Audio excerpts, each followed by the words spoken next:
This is Colm McGuigan for IFL TV. Delighted to be joined by Frank Smith. Frank, 5K. How'd you get on today? Did you beat Eddie? I did. I beat him. I beat him by about 30 seconds. It was tough though. Smoked some cigars last night. I seen you doing karaoke on that boat. And karaoke, yeah. How was that? Who was the singer? What was this? Was this the close personal friend? One of my close personal friends. Yeah, it was a bit of singing. You know, when you watch it back, you really don't sound like you think you sound, do you? It wasn't.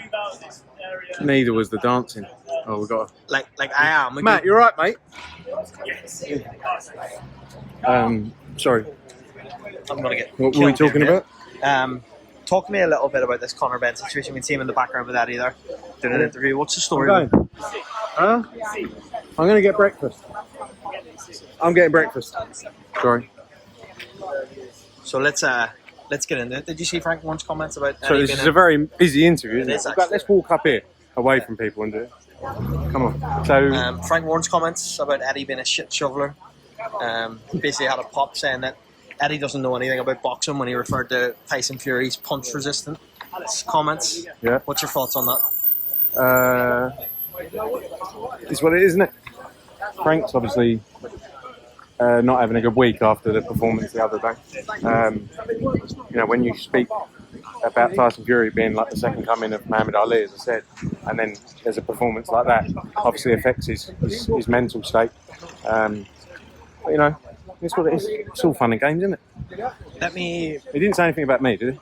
Nah, he actually didn't have a go with you for once. I think you two would get on very well. Like, would you be open to a conversation with Frank Warren around the dinner table? I'd sit down with Frank over dinner. Would I you? love food.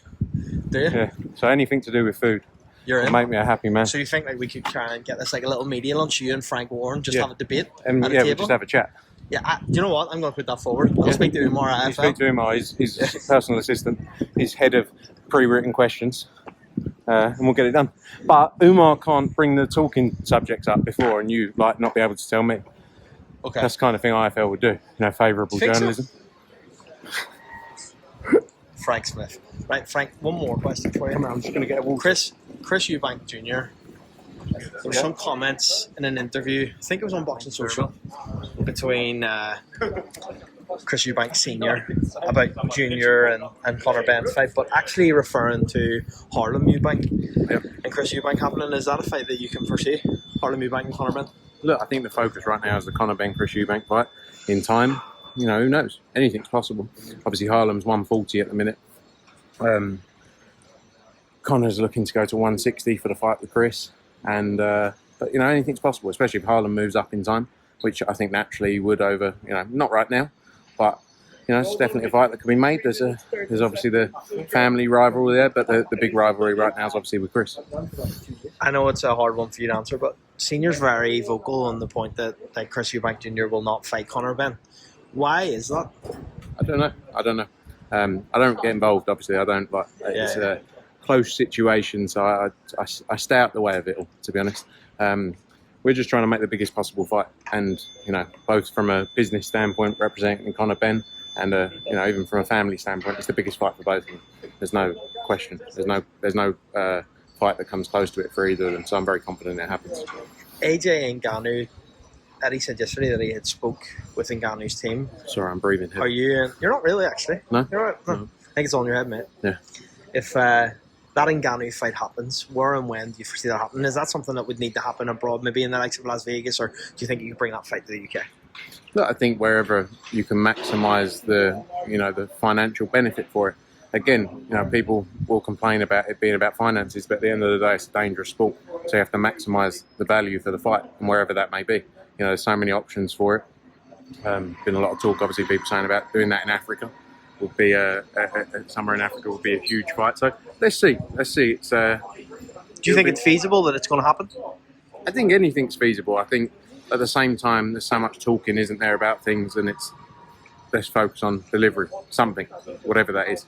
You know, because we come under fight. At the end of the day, we want to deliver the biggest and commercially best fights. You know, fights people want to see.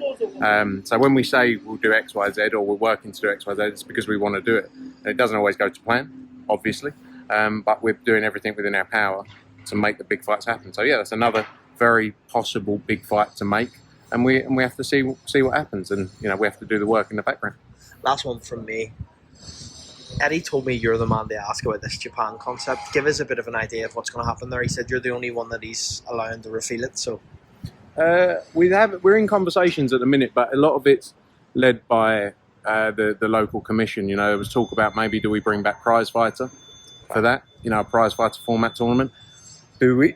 There's some conversations though about whether the commission will allow, and some commissions don't allow multiple fights. Obviously when we did Prizefighter, it was the first of its kind, and the British Boxing Board of Control approved that.